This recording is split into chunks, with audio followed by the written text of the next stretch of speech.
Did you notice the sentiment score at plus 0.05 and the momentum jumping to plus 0.32? This isn't just noise, it's a significant uptick compared to the historical baseline. What's particularly striking is the activity around the 20 semantic clusters. They indicate a shift in how crypto is being discussed right now.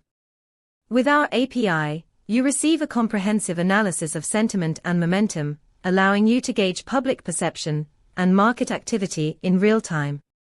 Imagine integrating this data into your trading algorithm to capitalize on shifts in sentiment before they become mainstream.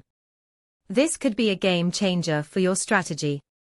For a deeper dive into how to leverage this insight, visit pulsebit.lojenterprise.com/docs. Get the edge you need with real-time sentiment analysis.